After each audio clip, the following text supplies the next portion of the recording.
Good morning, colleagues, and welcome to this new episode of the SME Europe podcast.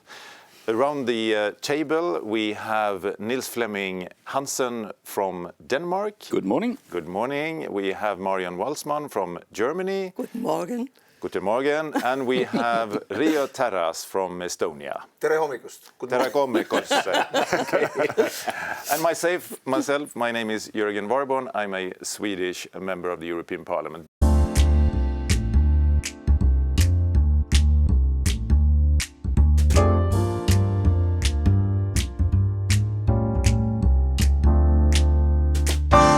Because we are all members of the European Parliament, as you understand, we represent different countries, but also different committees and have different focuses.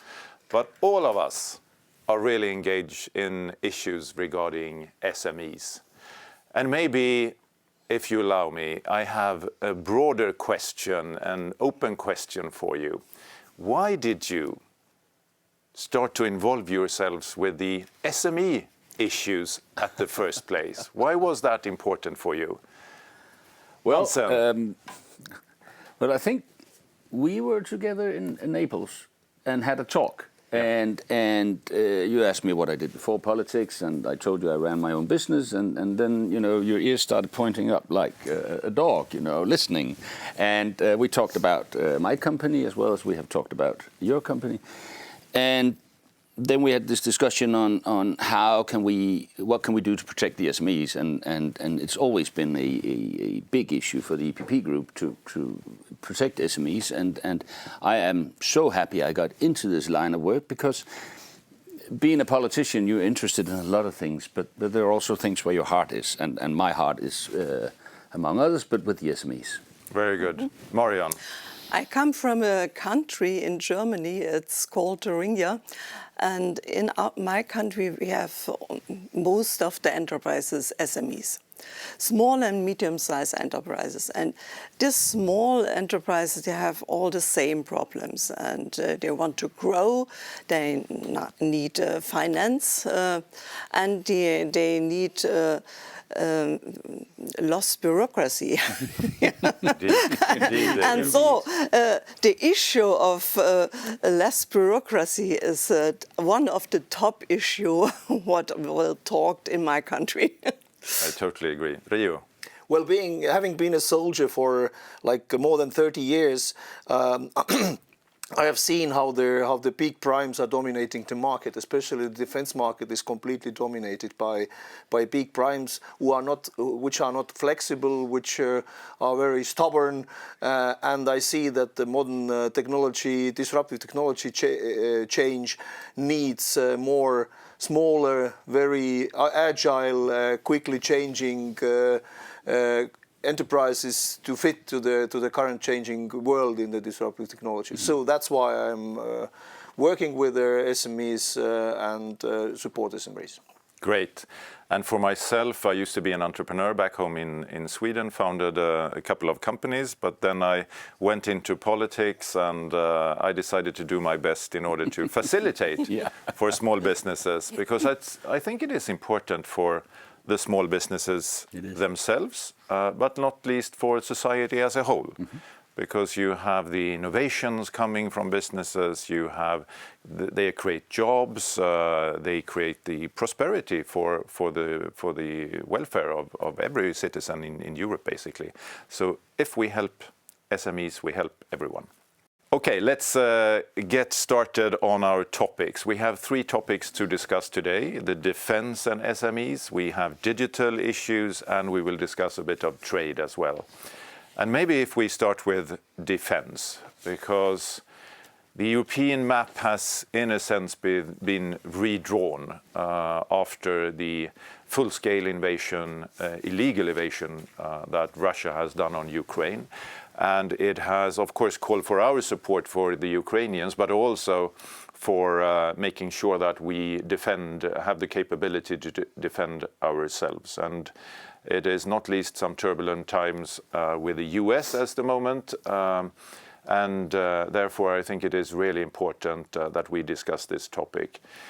from my point of view, not being a defense person at the start, I had issues finding the link between SMEs and the defense sector. But Riho, you really got me hooked on this line, and you are a strong defender of SMEs in the defense sector. So maybe if I ask you to explain your way of reasoning and how SMEs can benefit from this field. Yeah, I completely understand why you think on that, but I was also involved in the defense SMEs before I joined the parliament.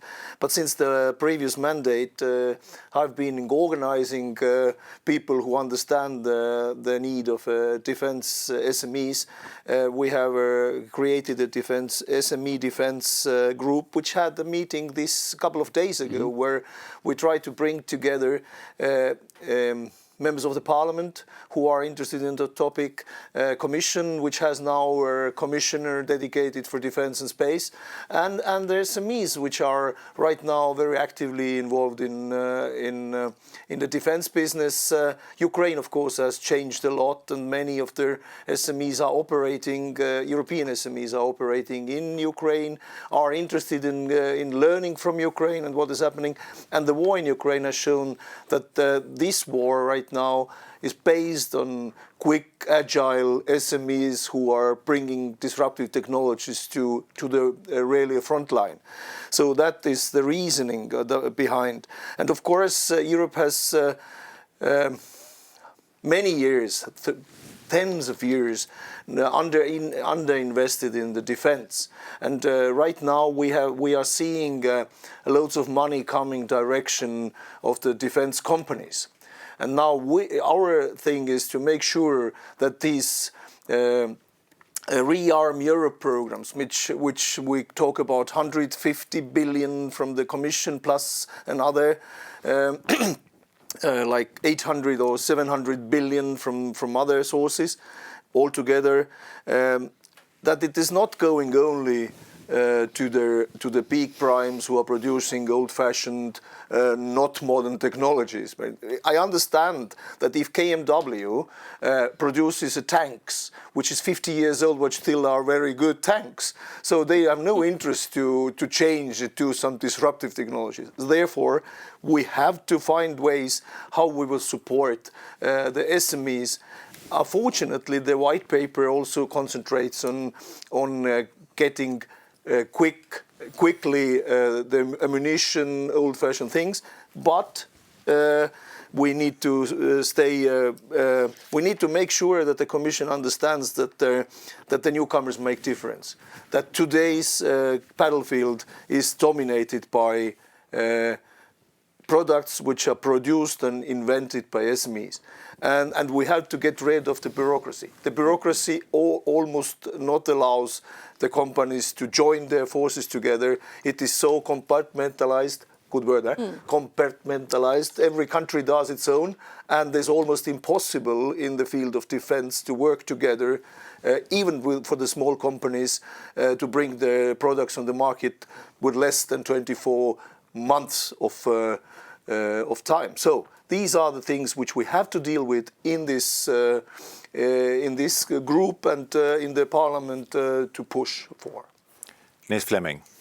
Yes, and I completely agree with you, Riho, although there's one question that's puzzling me a little bit, and I need your expert advice on this and how we can talk about it. Because although it's positive that we are mobilizing financing towards European defense industry, it is crucial for us to ensure that the defense industry is prepared to absorb these funds and to avoid such a bottleneck situation. And we need to make sure that these SMEs are ready to scale up their operations. And with your expertise in this field, do you see that can we avoid a bottleneck situation because of the production lines? And how do you see the possibilities to scale up for SMEs in this market that is dominated by a lot of big players? it is a challenge because the big ones don't want the smaller ones on the market. Exactly. But the smaller ones will not find money because the defense is still something which the big banks, even the European Investment Bank, is not seeing as worth of investing. I mean, I think we need to definitely change the policies that defense investments are not put in the same bucket with Yes, gambling totally and alcohol, etc. Exactly. We need these companies to scale up. The big ones, they don't have this, so I would say they don't have interest on bringing new products on the market because their old products are pretty good and they don't want to waste their money on something which not yet has been proved on the battlefield. So banks are important. But then when I meet the big ones, they say that the small ones is very important for them as well. They are kind of an ecosystem. And they are taking care of the small ones in a sense and making sure, not least when they had some troubled times, they see to have them as supplier to keep facilitating for them. Is that the truth you say, or yeah, it is. They see our SMEs as a subcontractors. Yeah, but the subcontractors will not bring new modern technologies on the market. I mean, really you see the robots, the unmanned ground vehicles, the UAVs, etc. They are not coming from the big primes. They are coming from the big primes from US, but not from European market. And it is a tendency. I have seen that if you have a product which is perfectly good and the soldiers say, I need it, but then you go to the bigs and they say, well, no interest. We are not investing. It's too early. It's not yet approved, the concept, etc. This proof of concept is really something which disturbs them to take new things on board. And then we need the money. And normally the money comes from where? From the Arab Emirates, from Saudi Arabia, or from US. Or not to say from China, if we are ready to do so. So that is, I think, the challenge we have right now with the SMEs in the disruptive technology field. Okay, last issue on this, Niels Flemming. No, this is why I so strongly believe that it's time to review and strengthen our vision of this capital market union. In Europe, we need to connect European savings and European growth. And that means also making it easier for SMEs to tap in to the private investment scale across borders and diversify funding beyond traditional bank loans or loans from larger companies. We need to make them grow themselves, and we can do that with the capital market union and high risk investment. Now we speak about you have to spend 3 or 4 or 5% of your GDP on defense, which I totally agree. We have to increase the spending in defense. But what I think we keep forgetting when we discuss those percentages, that you don't buy any defense material out of percentages. You buy it with your euros. Really? Or krona. Or krona. And therefore, it is important to say that growth, making sure that European can grow our GDP, is also a way of defending Europe. Can I respond to you right here? And therefore, SMEs are key, because that's where the growth is coming in Europe. People always ask me, as I was chief of defense, that Estonia already pays 2-3% on the GDP. I always told them, my problem is not the 2%. My problem is the 100% is too low. Exactly. And I agree with you completely on that point. So let's keep pushing for policies that keep the GDP to grow. Very good, Riho. Thank you very much for investing your time in SME Europe. And the working group that you mentioned is one of the most visited, and there is really a lot of engagement here. So this is also a call to listeners of this to engage themselves with SME Europe and our defense group. Let's switch to another topic. Let's kick in to discuss on the digital matters, because they are in a sense also connected, of course, to the defense issues, but they are broader as well and really important for SMEs. Marion, could I ask you to maybe kick off this topic? Yes.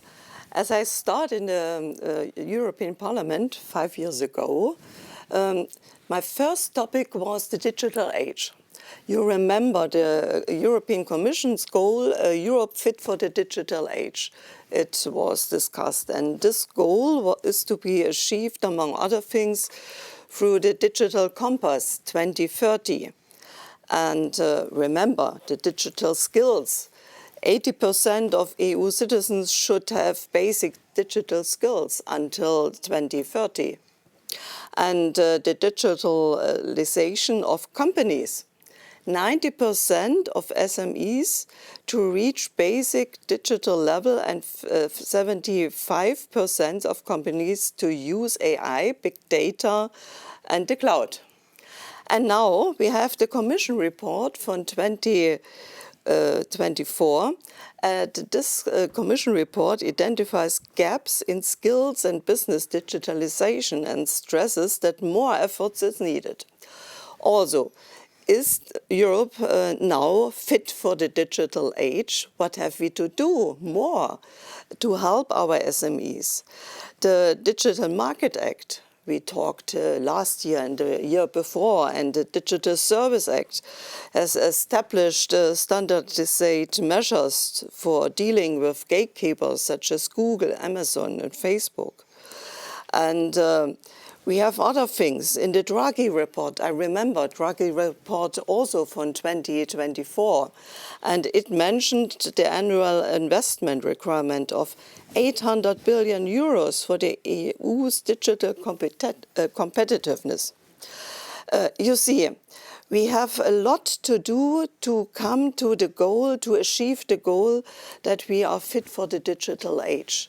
And I think sometimes we have such a lot of big issues and problems. You mentioned defense and other things, but we don't forget, or we should not forget, that the goal of digital age, to achieve the digital age for our companies, is a really good goal.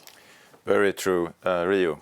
Well, coming from Estonia, which has been a digital country since 2000, as I arrived here in European Parliament, I was amazed how far, how really far we are. Not only in the Parliament, but in the mindset of the people. Quite directly, especially the Germans have surprised me. I was also a member of the artificial intelligence in digital age, and I had a report on digital identification. It took us 2 years to convince people that on the governmental issues only you could use an all over European digital ID, which is ridiculous if you look how we work with the banks, etc. And my point is, in Estonia, we succeeded with the digitalization of the government and country because government itself took a lead, and it is about the trust, whether the people trust the government doing the digital. Yeah. Estonia is electing parliament within the digital with a digital way. I did it from Iraq 2007. I was soldier in Iraq, and I elected a government in Iraq in my computer, and I trusted it. It's about the trust. Mm-hmm. And now the question is how we can build up the trust of European citizens towards the digitalization. Because if we don't do that, we will be very much behind in US or even the Southeast Asia.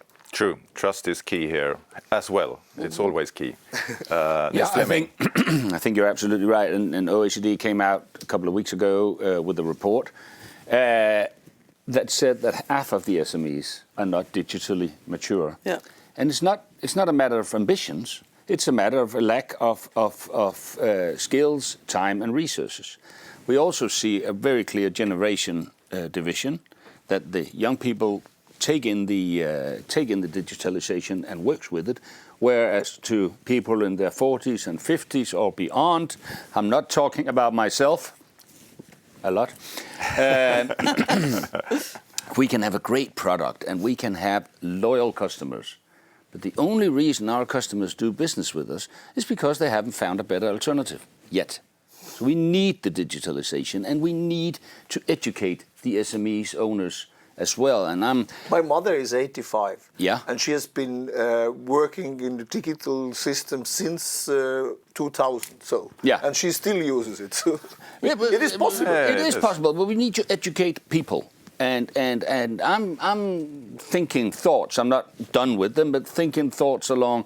Could you make an education fund so you can educate yourself through life? And even as an SME owner, how can we push that you take that digitalization to you and work with it in your company? From a Swedish perspective, if I may, back in the 90s in Sweden, we did a home PC reform. Meaning that you got a kind of a tax deductive if you bought a computer to your home. And this actually spurred most families to buy a computer. Therefore, we were really early on. And I think that actually then created a lot of SMEs, a lot of small businesses, because for myself, when my family, when they came home with a computer and I started to learn, and I played, of course, but I also started to program a bit, and then you get used to it, and eventually that created a generation of people that know about computers. So skills, as you said, Marion, is absolutely important. And then that created entrepreneurship. In Estonia, we had the so-called Tiger Jump, launched by our president, 1992, which said every school in Estonia needs to have a computer lab. And they paid governmentally every school in Estonia with their computer classes, where they forced to learn all the pupils to learn how to deal with the digital. And I think that may change the mindset. Marion. And you are champions with the paperless offices. Yes. And that's very first still have a class. paper. We had experts from Estonia in our country, Thuringia, but we don't get this goal. But let me see another thing. It would be very easy for the people if more governmental services are digitalized. And 100% of central government services should be digital by 2030. Yes, but it's also, if you look at the time, we have 5 years. And at which place we are now? Probably not 100%. Probably not Close. Probably not. Niels Flemming. But I think another issue here is also when we need, and we do need to digitalize a lot to get Germany to 100%. But we also need to think thoughts about cybersecurity. Cybersecurity is important here. We need to think thoughts along a European cyber shield or whatever. We need to protect ourselves. How can companies get a one-stop shop where they can be secured? So we need to think thoughts on that as well, because otherwise we won't get the business owners with us and the population if they don't trust the systems. Recently, we had our Congress in Valencia, and we went there, and there was a blackout. Yes, there was. No electricity. And that kind of indicates how vulnerable you are in a society when you don't have the electricity, because we didn't have access to digital, to internet, to nothing. Couldn't pay. So there is something we have to watch. Cybersecurity, the resilience in the society, of course, and this has been partially looking into in an ITRE report at the moment on tech sovereignty. And I think that is a very important topic, of course. But there is, from the left side of this house, there is also a strong push that everything should be done with public money. And I'm a strong believer of the market. I think we should facilitate for businesses to start and to grow digital innovative solutions and businesses, because then I think we can solve a lot of the issues. And of course, we need the cybersecurity. We need a lot of issues in order to do this. The cyberspace needs to be protected the same way that the physical space is. And in Estonia, we have founded, I have founded actually, the Center of Excellence of Cyber Defense for NATO. As we started to talk about it, they thought that we are mad because it's something which the governments separately, everybody for himself has to deal with because because of their secrecy issues. But then as Vladimir Putin attacked Estonia with a cyber attack, we were ready already for that attack, so they only could scratch the surface. But that made it easier to create structures in the cyber defense issues in the NATO and also in European Union. So we have to keep on that track. So, colleagues, we could speak about this topic for a very long time, I'm absolutely sure. But let me try to bridge over to the next topic, which is trade. We're all going to vote in like less than 20 minutes. Which also is important, not only to discuss SME issues, we have to vote as well as member of the European Parliament. But on the trade issue, I think there is a lot of relevance and a lot of worries from small and medium-sized enterprises at the moment. Riho, you said before trust is key, and trust is absolutely key when it comes to trade as well. And now we have, of course, a situation that is well known, meaning that Trump and the Trump administration has put tariffs on European goods. And we are in the process of responding to those tariffs. We have kind of a pause. Is it communicated as a pause? Well, from us it's a pause, but there is still tariffs from the US side on European goods. But hopefully we can solve this. I hope that we can come to the negotiation table and we can sit down and solve the issues we have. I also think this is the opportunity to speak to other countries around the world and make sure that we push for more free trade agreements. And we all know we already have in the pipeline, ready to being ratified in the Parliament and in the Council, the agreement with the Mercosur countries, that is Brazil, Argentina, Paraguay and Uruguay. They are 260 million consumers there. We are 450. That would create the biggest free trade area in the world.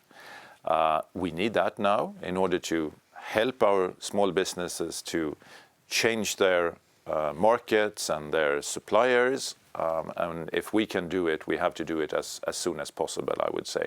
Another agreement is Mexico. We are negotiating with Malaysia, Philippines, Indonesia, and a couple of more. That is key. And then, of course, we have the internal market as well, to build on the internal market, make the internal market even stronger, because in negotiations, in trade negotiations, that is our leverage. We actually sell 450 million consumers, and the stronger, the better internal market we have, the more purchasing power or bargaining power we have towards the other countries. So let's hope that we can come to some kind of good solutions with the US after the negotiations, which is ongoing a lot. And Niels Flemming. Well, to make it short, because you're absolutely right, India is a great place to look at an FTA. I know that you're an expert on Mercosur, which is also important, but I also think that we need to look into a simpler single market. So we have been pushing for this with the Commission since we set office in SME Circle together, and now it's working. I had a peek on the single market strategy that has been working on, and one of the sentences there, actually a headline, says "Think small first." So that is our claim to fame here. So this is it. And just to explain to listeners, think small first is think about the small companies, which is 98% of the companies exactly. out there. So when the Commission do the proposal, the legislation, they shouldn't think about the small and make they shouldn't think about the big and make exemptions for the small. They should rather start to think about the small and make legislation from that. Yes, sorry, Niels Flemming, do continue. Yeah, but I think that if you look into the to the trade internally in Europe and how much does it cost to do trade with other countries, they're talking about that this is an extra burden of around 30 to 40% for a company. So if we can take that out by making a simpler single market, we can all make a lot more money, which is good, because then we can stand off the pressure from the US, and then we have something to trade with, and that is always good.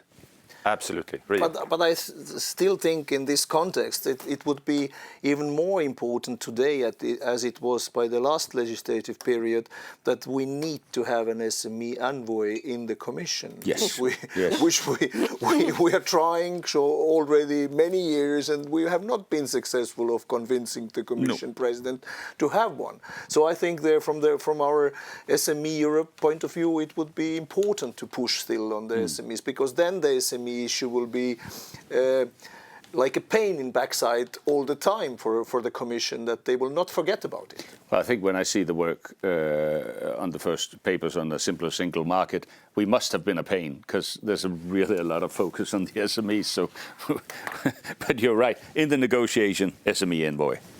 So let's end with that. We do not have an SME envoy at the moment, but the board of the SME Europe, presently, Marion Walsmann, Riho Terras, Niels Flemming Hansen, and myself, Jörgen Warborn, we have to act as the SME envoy until we have one.